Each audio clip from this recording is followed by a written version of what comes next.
Welcome, everybody.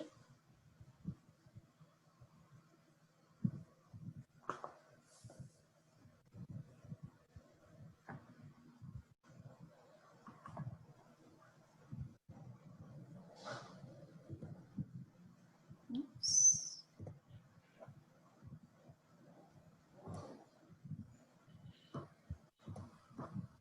Okay, I think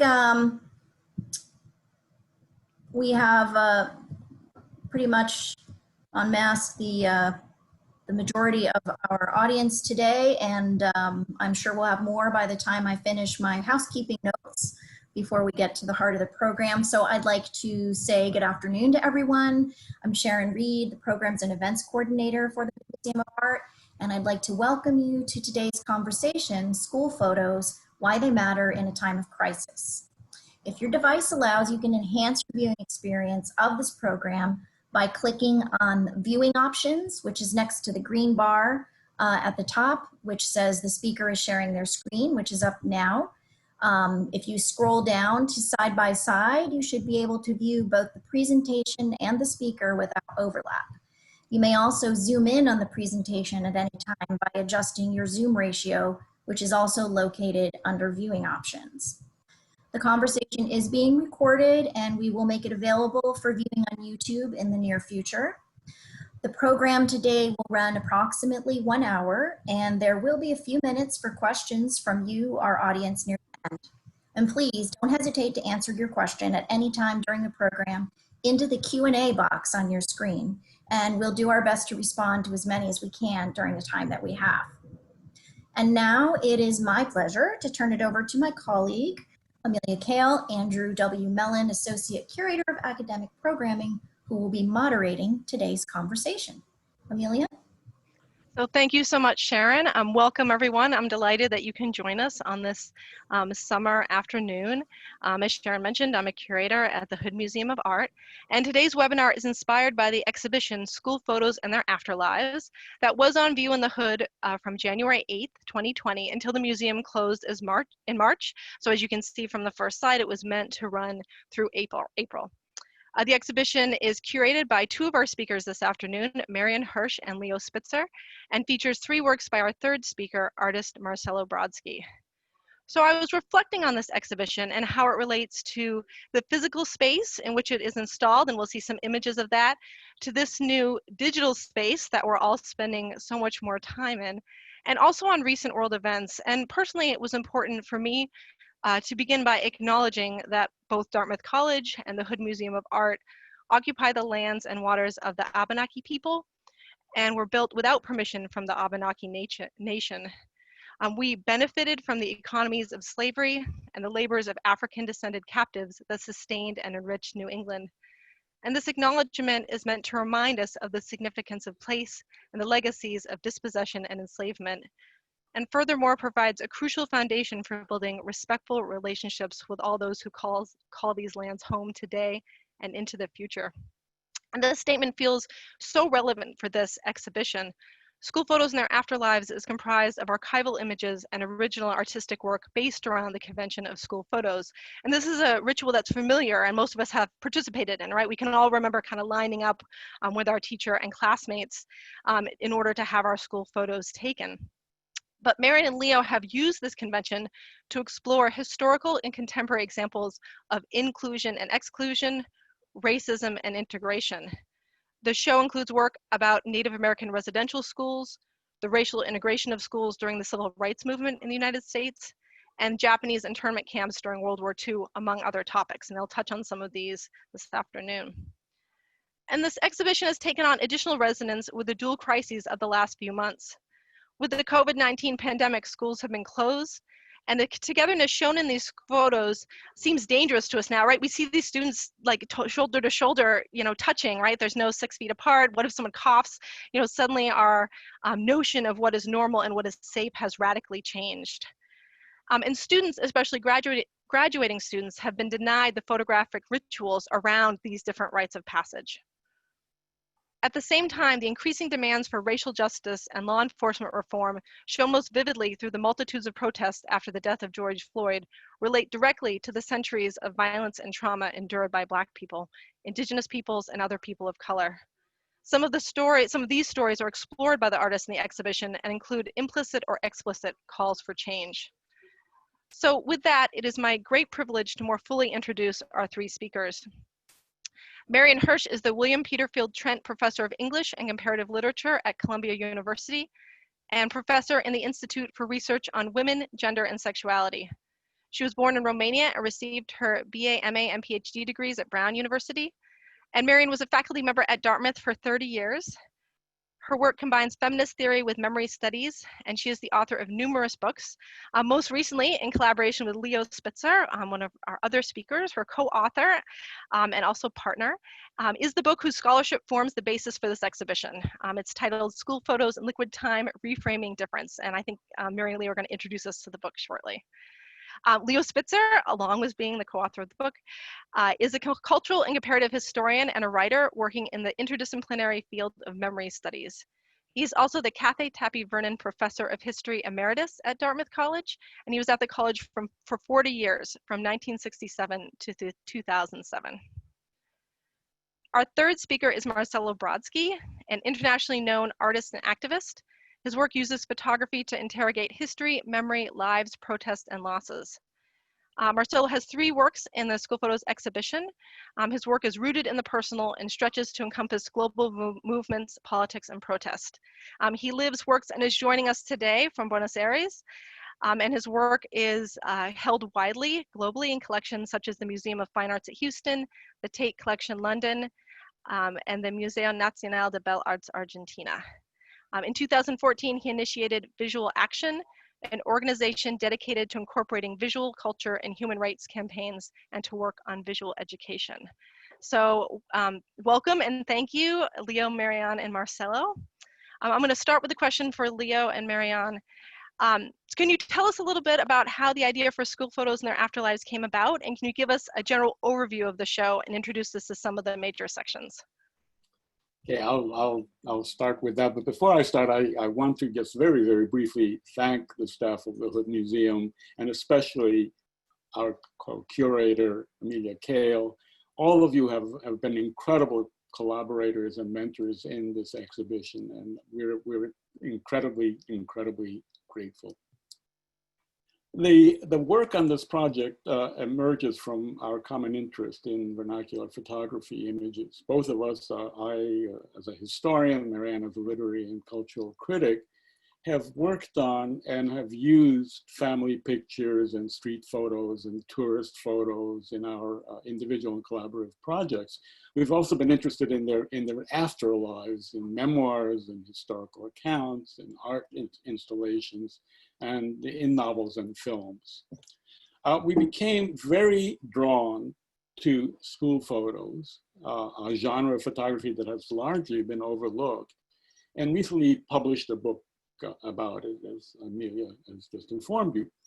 But as we worked on the book, it quickly dawned on us, what better way to further explore what school photos are and what they do by means of a museum exhibition. A display where we could visually and spatially stage the dialogue between archival images from different parts of the world and the work of visual artists who reframe and who comment on them. And it is this exhibit which the wonderful new Hood Museum agreed to sponsor and to host. Now, it's important to notice two things about school photos. The first is their ubiquity. The fact that they can be found almost everywhere throughout the world, both in private albums and collections, as well as in institutional and public archives. And the second is the fact that school photos appear very early within the history of photography. I mean, they actually appear in daguerreotypes, but here you have one from 1865 in the US, and it's a very, very interesting photo, and we'll talk a little bit more about this type of photo later. But what do school photos in fact do? What's their social and ideological function? Now, an underlying premise of our book and our exhibit is, I think, the insight that technical innovations in photography in the second half of the 19th century coincided with the development of state-accredited education in Europe, as well as the Americas and as well as the Euro-American colonies. And that in their efforts to manage religious, ethnic, national, and racialized differences in their heterogeneous populations, state-connected authorities, national, imperial, and colonial, used school photography to further their assimilationist and socially transformative ideologies, and to, in a sense, visually certify what they wished to tout as the successes of their endeavors. And yet, despite this institutional function and usage, in also highlighting community and solidarity and hope and the desire for learning, school photos could also allow us to imagine justice and a more democratic future. And so the three sections into which our exhibit is divided, one section is called Europe and its others, the other is the US and the others, and the third is Imagining Justice. And these three sections address these premises. This is specifically the creation and the contestation of the status of the other. They show the similar strategies promoting social integration as well as separation that emerge in vastly divergent socio-historical contexts in Habsburg and Russian Imperial Europe, in colonial Africa, and as well as throughout the US in the 19th and 20th century. But images of Jewish school children in schools created in Nazi ghettos during the Holocaust, and of Japanese American children incarcerated by the US government during World War II, also exposed the fragility of the assimilationist project, revealing its other side, separation, exclusion, murder. At such moments of crisis, school photos become vehicles of communal resistance and of memorialization.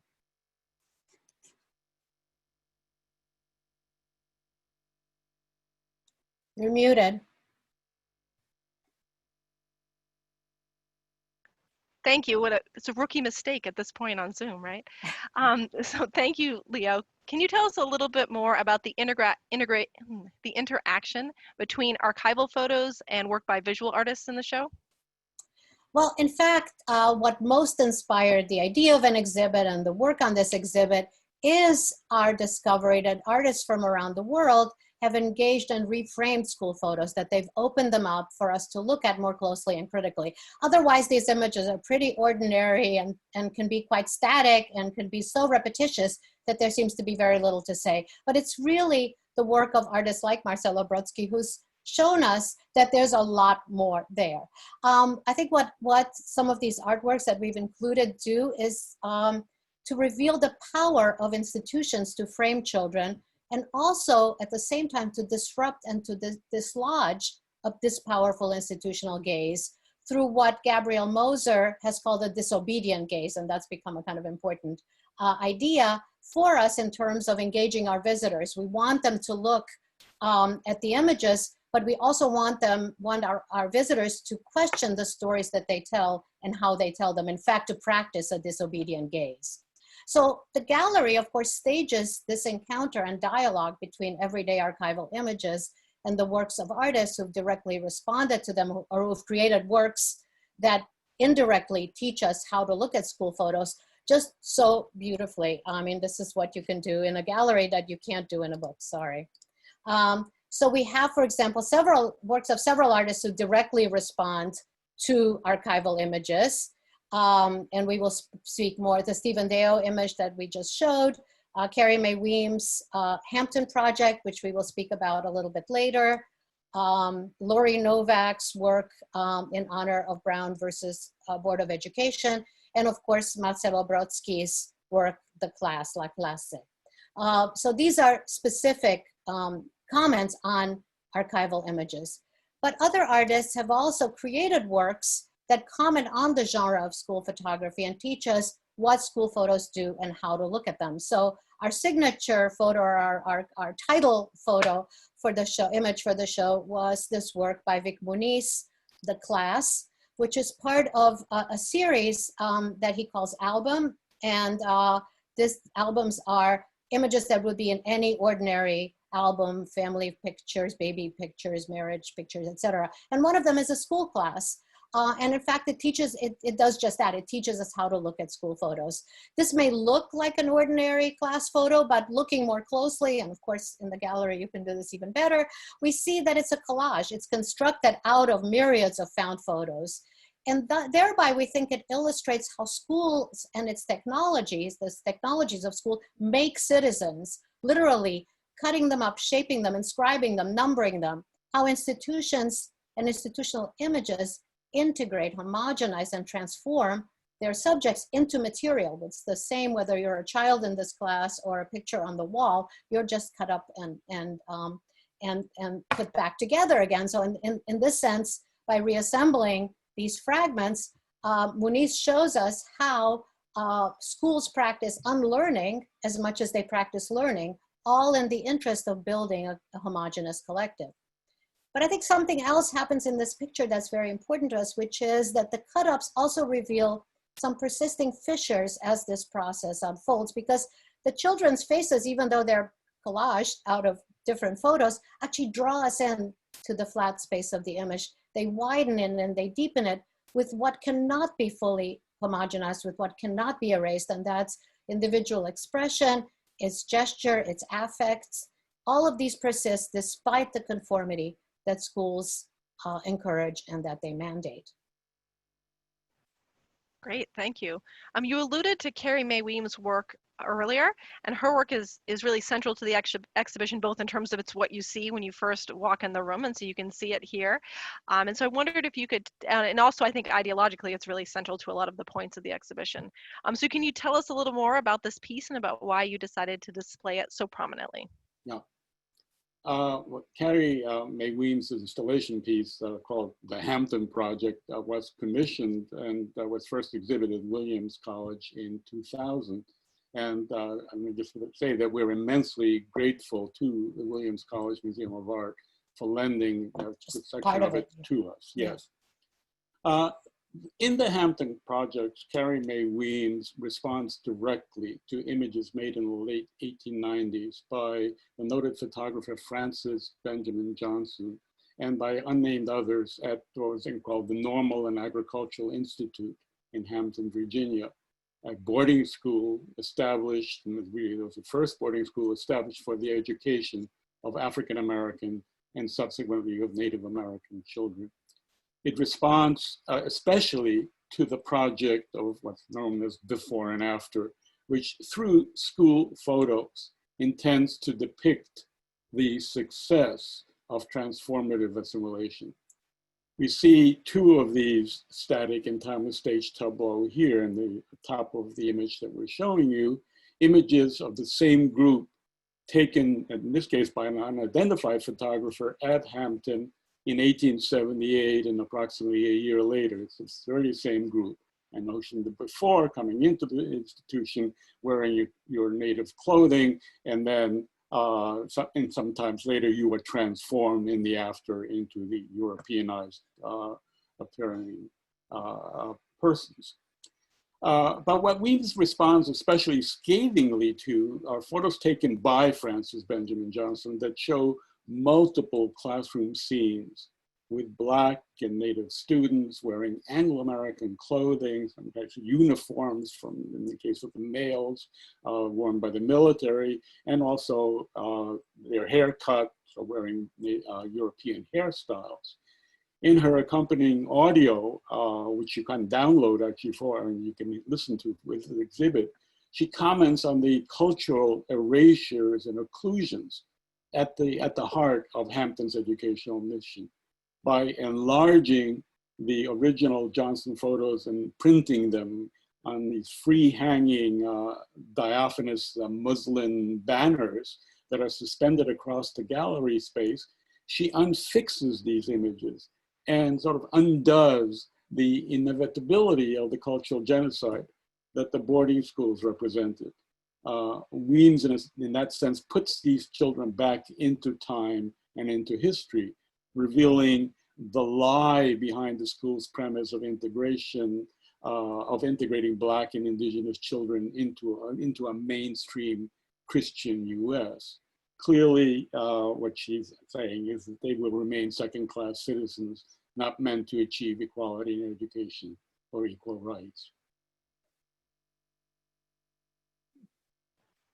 Thank you. Primarily in the Imagining Justice, but also in other sections of the exhibition, there are archival and artist work centered on the theme of racial justice in the United States. Can you introduce us to some of these works and talk about why you felt it was important to include them in the show? Well, truly, Amelia, when you sent us this question, I realized that I'm so sorry that we can't go into the gallery, because you could walk through this gallery and understand what's happening in this country right now. The crisis that, the continual crisis that we're in, and the crisis in which we find ourselves right now. How inequality is constitutive of every aspect of our social fabric, how it's constructed and perpetuated, how it is taught and learned, and how and with what courage and determination it is continually contested. So after we established this historically through photos of the residential school system that we just talked about and the incarceration of Japanese Americans in the Second World War, we wanted to feature the role of photography in the long-standing and still continuing struggles for equality in education. So after the Plessy versus Ferguson ruling that mandated separate but equal education for African Americans, we see how Black American educators used photography as a tool of visual resistance, as in this image of a small rural school established in the early years of the 20th century by the noted educator Mary McLeod Bethune. She established a school for Black girls in a town that had absolutely no schooling for African-American children. So this image, and also images from the 1930s to the 1950s by the Scurlock Studio in Washington, D.C., all of these images exude energy, ambition, confidence, and pride, the growth of a Black middle class despite segregation. But of course, separate was not equal. We see, we also show this class right after the Brown ruling in 1958, the beginnings of integration in an elementary school in Indianapolis, Indiana. But we particularly wanted to feature some iconic images from the struggle for integration, for desegregation, that are equally as famous as some of the other protest photos of lunch, of the lunch protest or the bus protests and so on. These are images of children who wanted to attend school and who had the right to attend school, but who were thwarted and blocked, and who became the famous, poster children for the cases against segregation. And so we have these iconic images in the exhibition, and also a work by Lori Novak, which is an homage to Brown versus Board of Education on its 40th anniversary. That's based on 3 of these cases. So here we see the faces of some of the children who were denied admission to white schools, whose court cases in fact became iconic. Linda Brown from Topeka, Kansas, Spotswood Thomas Bowling from the District of Columbia, and Dorothy E. Davis from Richmond, Virginia. So we have these 3 faces taken from 3 different images, photographs projected onto a contemporary image from 1994 of an integrated elementary school classroom in Cambridge, Massachusetts. And what I love about this image is that the artist enjoins us to ask, do the faces of these courageous child plaintiffs haunt the image from the 1990s, the image of integration, as reminders of a painful history that's as yet unresolved? Or do the smiles of the children in the contemporary image certify a new era of successful integrated schooling?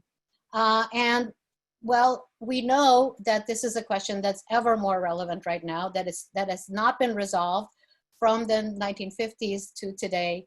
It still haunts us and it still preoccupies us. Very much so. I'd like to turn to Marcelo and his work. Marcelo, you have 3 works in the exhibition, but I want to focus on the class from 1996, and here we can see it in situ in the gallery.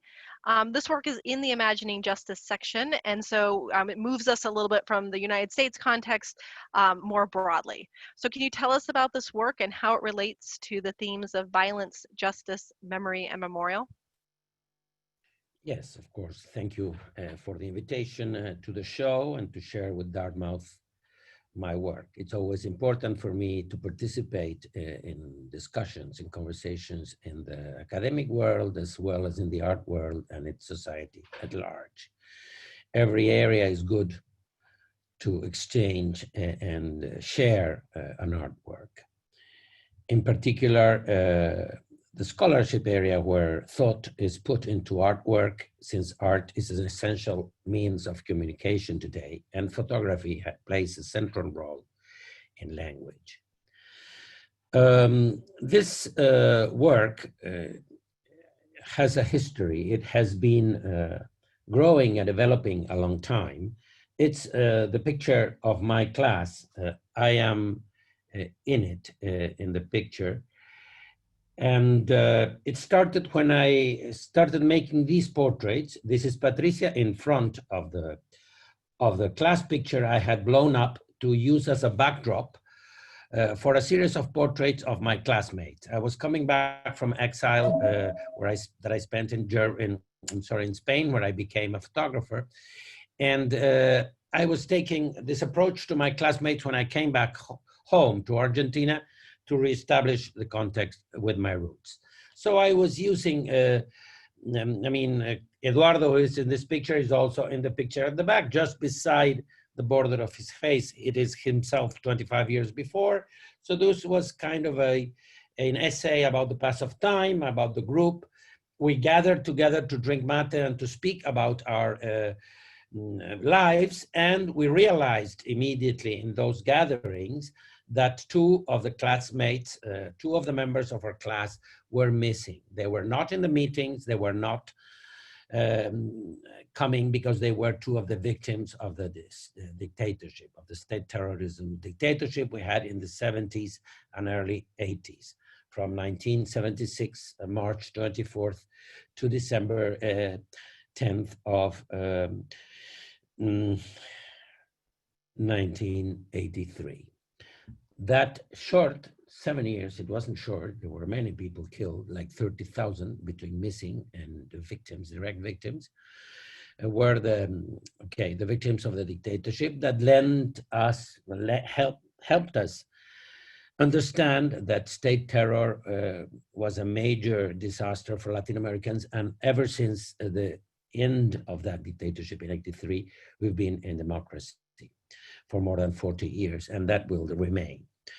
So this is the history of how the picture started when 20 years after the coup, we started to count the numbers and the names of the victims.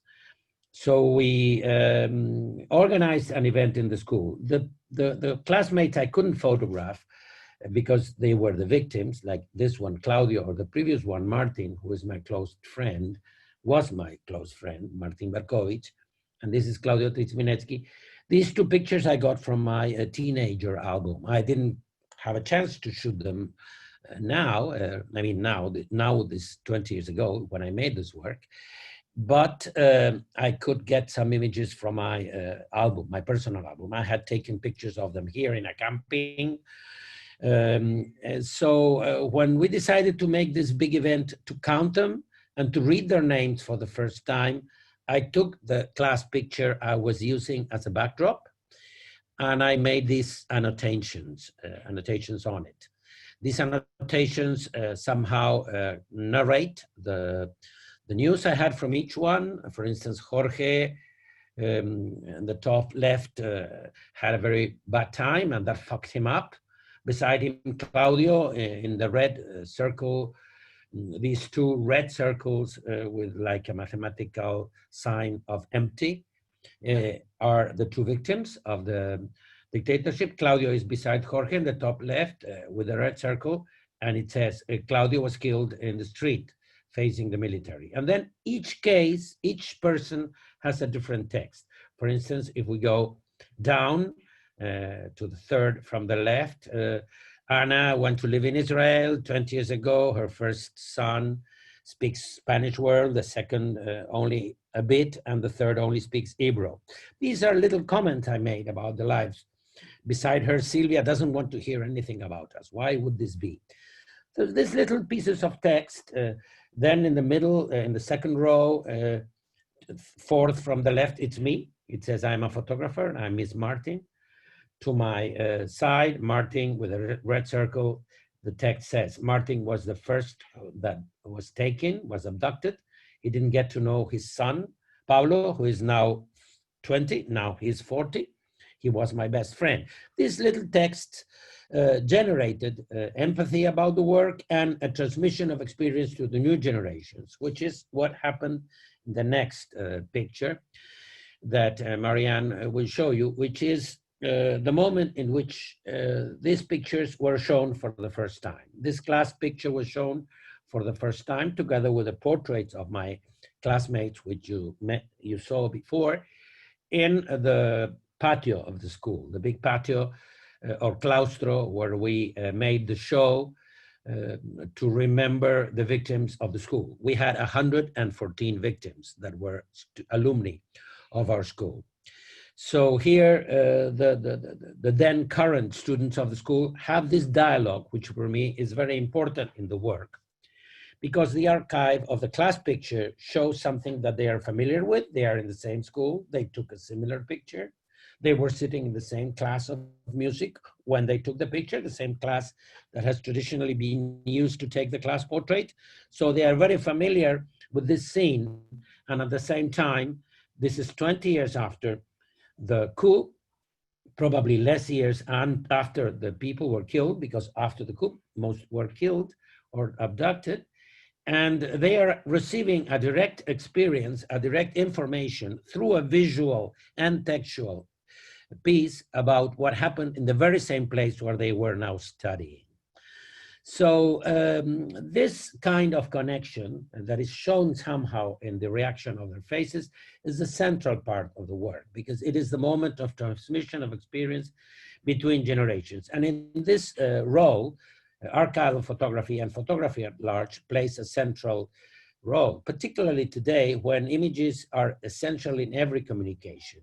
When a young member of a young generation receives a message, if there are no images, it's very likely that he wouldn't pay any attention whatsoever to the message. If we want to tell the story of whatever, for instance, 1968, what happened in 1968, which is one of my essays, my latest essays on history, archival, and art together, to tell a story, to narrate a story, if there are images, the capacity, the ability to put together what happened and to present it to the new generation with images is far more appealing and has a wider possibility of reaching an emotional viewer than if we only narrate it with words. Of course, the words are there, and I have nothing against the words. I use them all the time, of course, now and in the work. But what happens, what reality shows, is that images are playing a central role in the transmission of experience and in language. When you talk and share images together, it's more possible that the viewer receives the message emotionally, that he understands what you are talking about and he identifies with what is going on in history, in narration, in a story, in this case, in an experience in the school. This is the first time the piece was shown. It was created for that show, for that specific moment. It didn't mean to be art at that moment. Now it's in the Met, the Tate, and at the Museum of Houston, and lent us the piece for the Hood. So it became my major, let's say, art piece, but when it was made, it didn't mean to be. It didn't want to be. It just was to tell the students of the school today what happened, and it did play that role. That's why it became an art piece. So we can move on to the next image. What happened when I got the commission or the request to make a show with this work once I had the portraits, and I had the class picture, and I had the reflections on the students' faces of the piece. All this was a body of work, so I got an invitation in Buenos Aires to show the work in the photo gallery by Sara Facio, who was to be one of our main photographers and curators at the time. Then I wanted to go into the issue of disappearance in depth.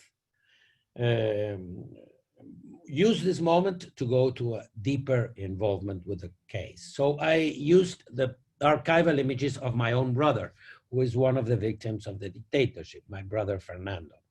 So we can go to the first of these three images, the picture of my brother in the room, and I will pick up from my library the book in which I will read you the text that comes with this image in the work.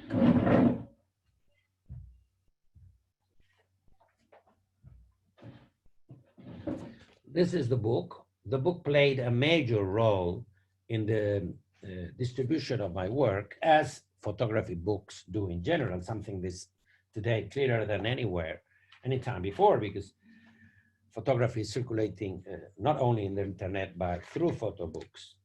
So when I reach this chapter, the chapter of my brother in the book, my brother has a chapter, and I have this picture again.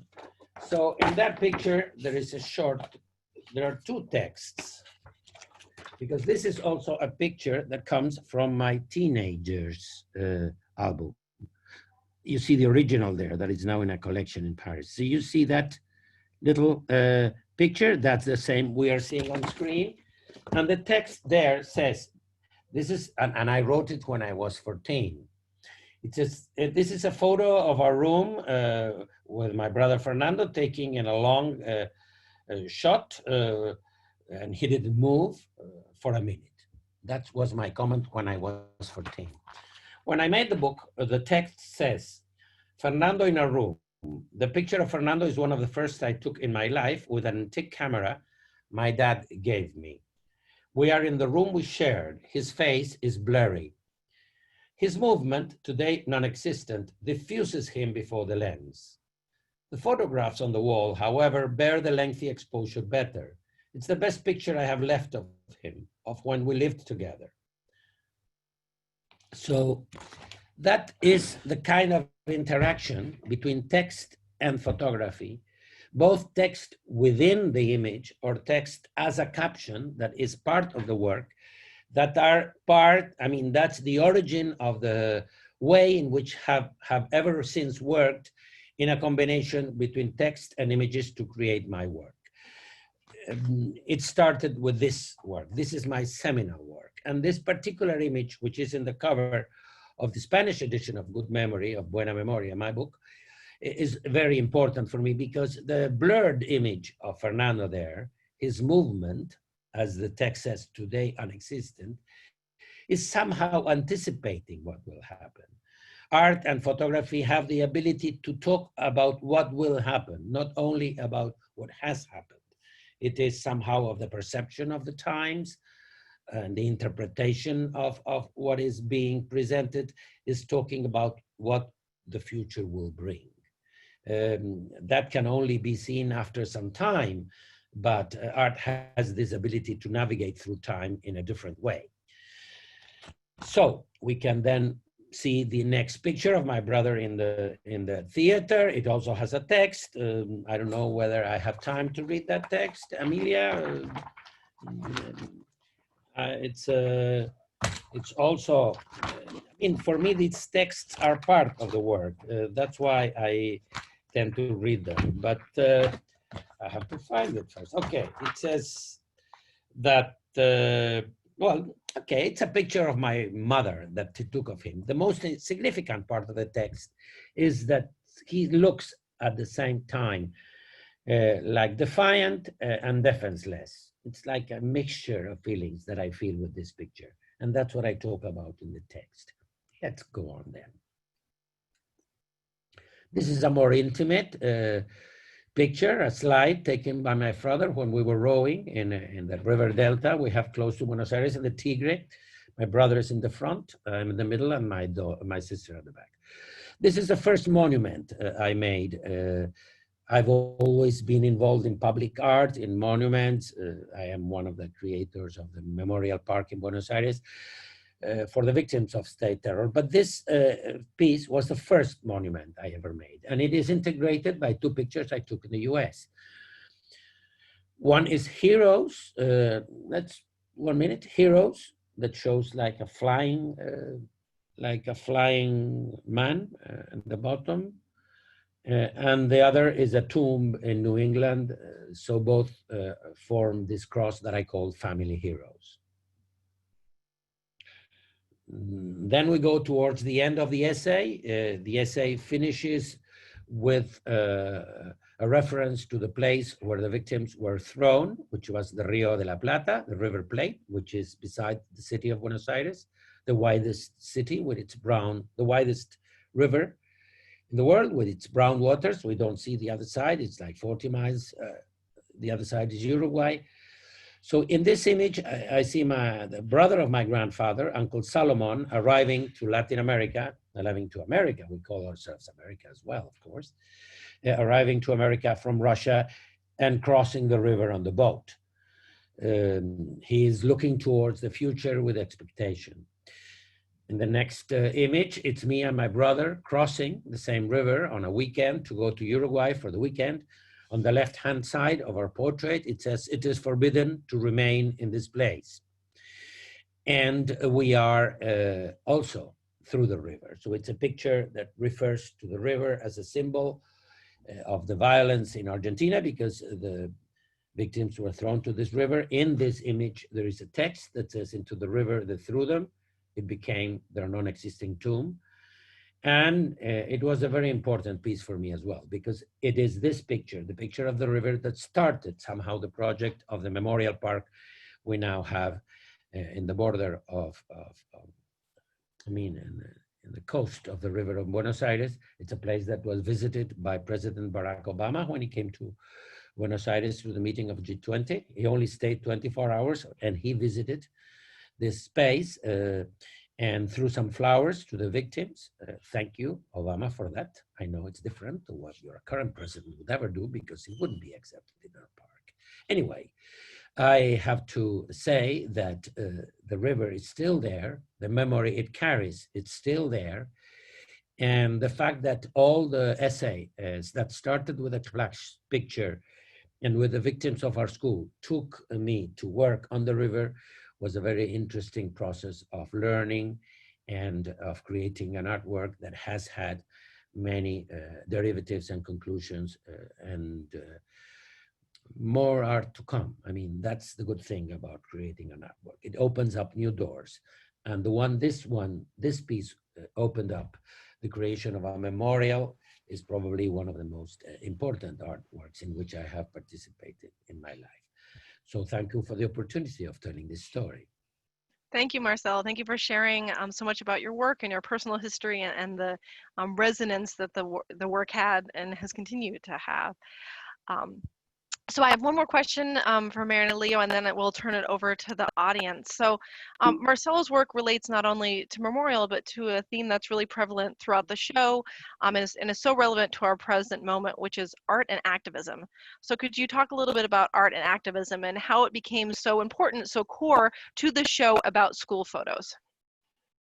Well, I think Marcelo really answered this question and showed us how out of a personal history, the work of a child photographer, child image maker in school, and the work of, and the school image, which is an institutional image, how those come together in the work of an artist who is also an activist to make an intervention that has now lasted a number of different decades.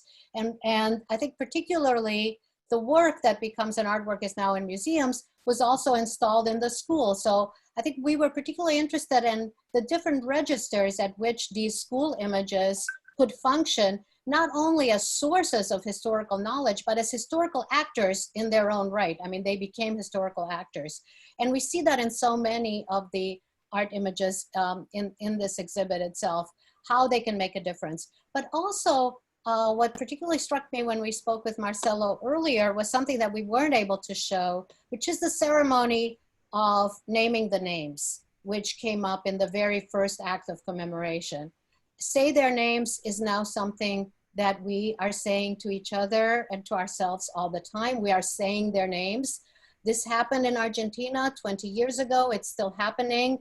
Daily, it's happening in sites of violence everywhere. So we have names, but we also have images. We have images like the picture we're looking at here of David Wojnarowicz, a very, as a school child, the queer child who appears, is the only child in this exhibition who appears by himself because he was not able to be integrated as the person he was, and then became a victim of HIV/AIDS at a very young age, but produced an incredible amount of work, body of work that continues to make an intervention. So we wanted to highlight these different aspects of social exclusion and how even within the integrative act of schooling and of creating communities through school, how these processes of othering and exclusion persist, but also how they can be contested. Yes, very much so. So I'd like to invite the audience to submit your questions. Please submit them through the Q&A function on the bottoms of your screen. And I have a question to start us off. In the age of cell phone cameras with this ubiquitous photography, do school photos seem a bit antiquated? So you talked about photos as actors. Do you still think school photos are relevant today? And are there particular circumstances in which they might be more relevant? I was so struck by this this spring when graduates could not get together to have their pictures taken. And as we walk through our little towns here in Vermont, but also in bigger cities, we see in each school just individual portraits rather than group photos. And it's the way in which the community of schooling has been kind of split apart, and everyone is now in front of a screen or in their own bedroom studying rather than studying together, really makes us see the power of bringing a group together and taking a group photo. We saw it in the protest photos, how powerful to see all these people together in a mission in common. So I don't actually think it's an antiquated genre, even though I think children can become image makers rather than be only subjects of institutional images. And that I think is a very powerful response. And let's just add very, very briefly to what Marianne just said, that there is an incredible desire for school photos. People dress up in their school outfits when they're graduating. They want to have these school photos taken, and so that despite the new technologies, or in fact because of the new technologies, it's now become somewhat easier to do this. But the school photo as a kind of certificate that you have graduated, that you have moved along with a class, is still a central item. I would like to add that if we, in spite of the pictures that are unable to be taken now because the groups cannot get together, if we look at the pictures that we're taking from last year backwards, we can eventually perceive that in some of them there will be holes of the victims of the pandemic. So for a different reason than state terror, in this case for a pandemic, that is the first time we live something like this, particularly in the US, that is the hardly hit country in the world for this, which is something that we can hardly believe in Latin America, but it is happening. Well, there are many holes in all these pictures. All the victims of the pandemic are now somehow a presence in a class that is no longer alive. And that's another way of looking at it. As well as the victims of police violence. Of course. Yeah. But they now, fortunately, these victims haven't been in vain. They have generated a wide reaction in the US and beyond, and hopefully, as somehow in the '68 movement, many changes happened after all these mobilizations throughout the world. and the civil rights movement and the '68 movement. Now, after the 2020 social movements in the US and all over against racism, it's possible that changes will evolve and happen. I trust that will happen.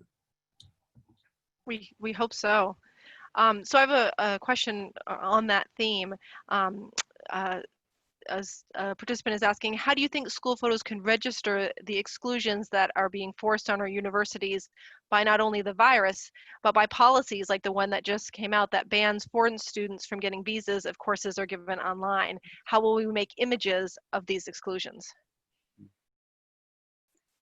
Well, right, this is so fresh that I'm still in shock that this could be a policy. I don't know, Marcelo, if you follow this, but international students lose their visas if they don't study in person. I mean, there's a tremendous irony in terms of images and pictures, right? Because we're only able to take pictures of ourselves on Zoom now studying together, right? So we're just little squares on a screen. And of course you can be a little square on a screen wherever you study, but the federal government is now mandating that we appear in class in person, that international students appear in class in person in order to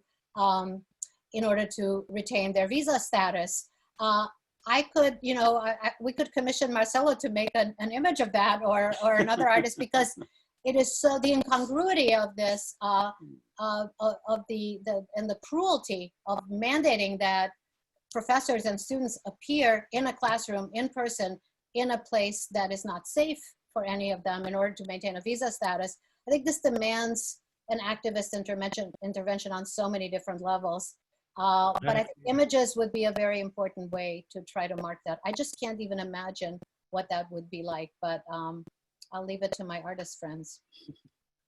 Well, I have to say that the current administration's policy towards university and science at large in the US is a shame. It's a real disaster how science is dealt with. The fact that the call to expel students willing to work and study in the US is also a shame. It proves an isolation that is impossible in this world.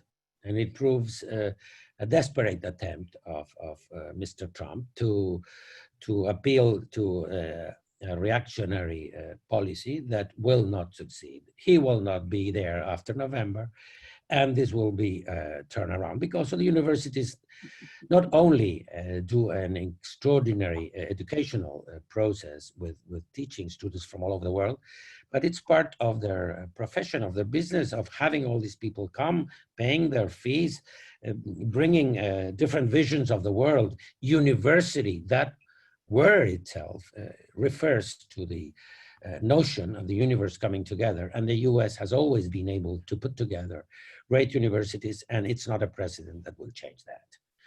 So that is my view of that. You know, Marcelo, there are some echoes here to Argentina in the 70s, which is that you target young people who, you know, to exclude, so. Yes. Right. Thank you. I have some more questions. One question, Marcelo mentioned in passing that photography records historical moments and at the same time can be prophetic. Is the prophetic function of photos taken in the past something that is only available in retrospection? Isn't it difficult to read references to the future in contemporary photos? Well, the relationship between art and prophecy, or between art and what may happen, is not like a mathematical relationship. It's something more, let's say, I would say, intuitive, something that comes from the emotion, from the heart. You see a work and you realize that it's talking about the reality, and it is bringing it in a way that you can learn about the reality more, understand it better, and therefore be able to anticipate. Work of art many times has proven to show things that would come, but it is not in a linear way. It is not in a mathematical way. It is something more spiritual, I would say, more emotional. It is more something that you can think about.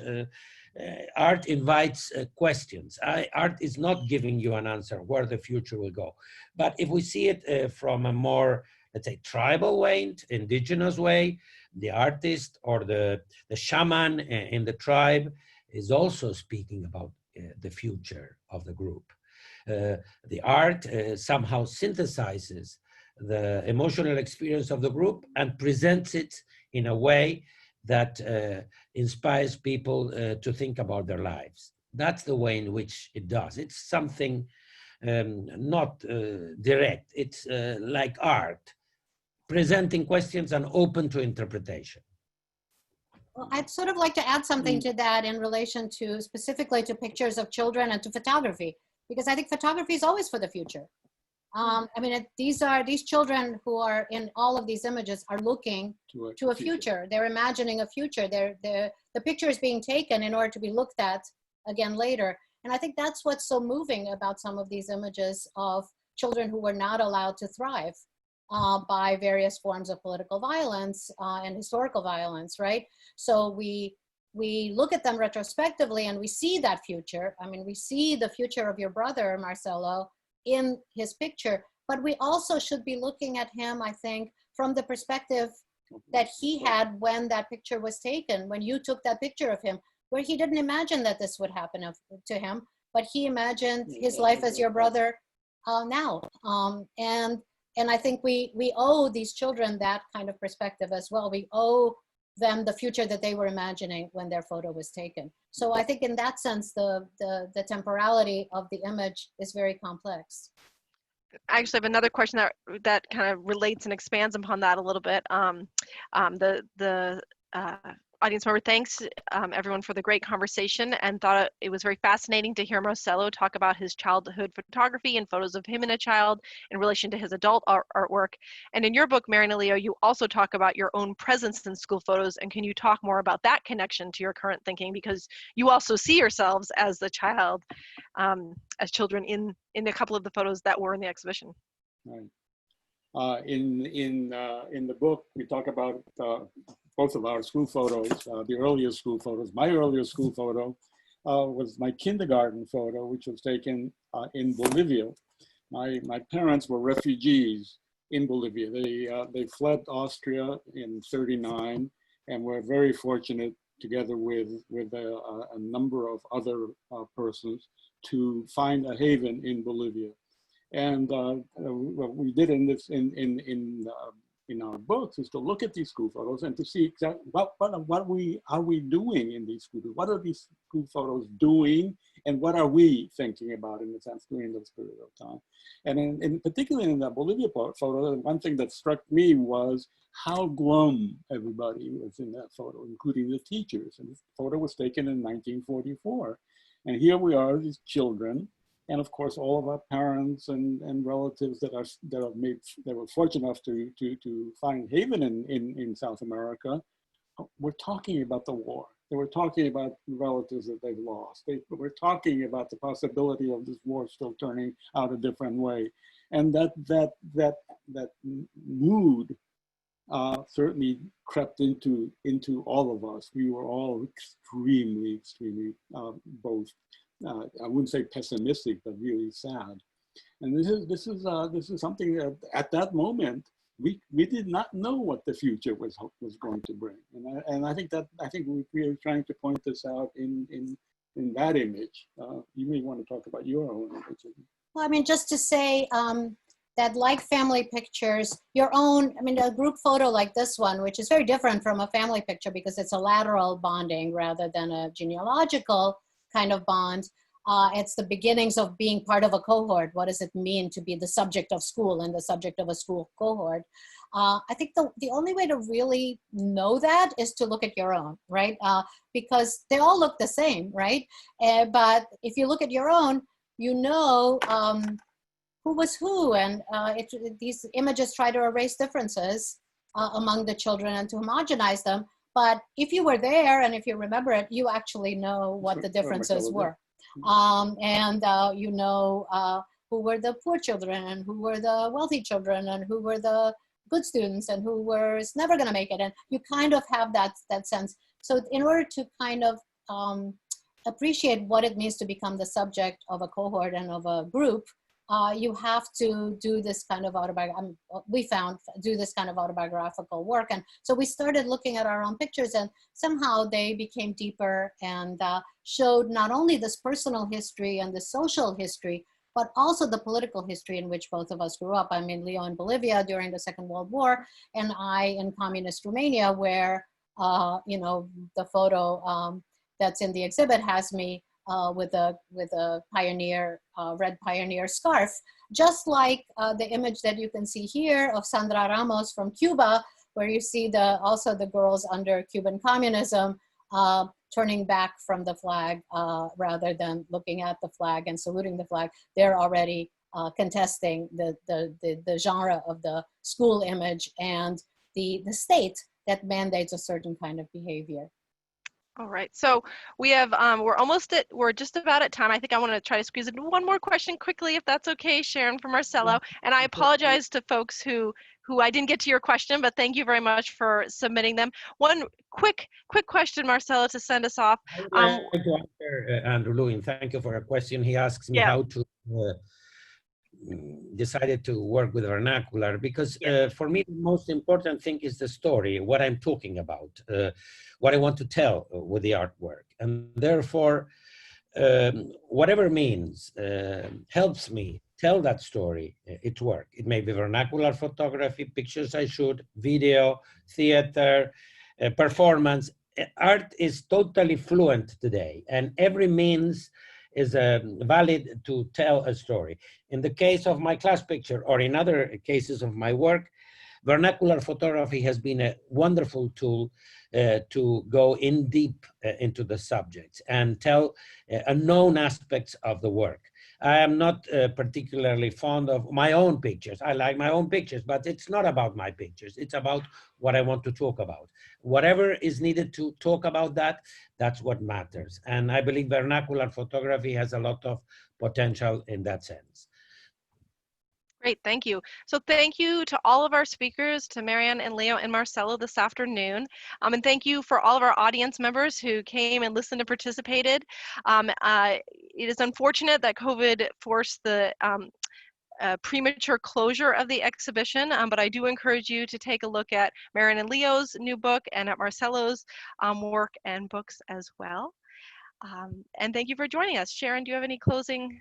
Yeah, I just wanted to ask everyone if you could please take a moment to complete the survey in tomorrow's follow-up email, even if you've completed one before, because every program is different and your feedback is very helpful. Our next virtual program will take place on July 15th and will feature a closer look focused on work by Jean Quick-de-See Smith entitled Trade Canoe 40 Days and 40 Nights. And the program will feature a discussion of the work by Jamie Powell, who's our Associate Curator of Native American Art, with Neely McNulty, Hood Foundation Associate Curator of Education. So to find out more, you can visit the Hood Museum of Art's website and you can find links there. And again, echoing Amelia, I wanted to thank all of our speakers today for their time and their insights. I think it was a really good conversation. And we wish you all well and a good afternoon. Thank you. Thank you. Thank you. Bye, everybody. Bye. Thank you so much.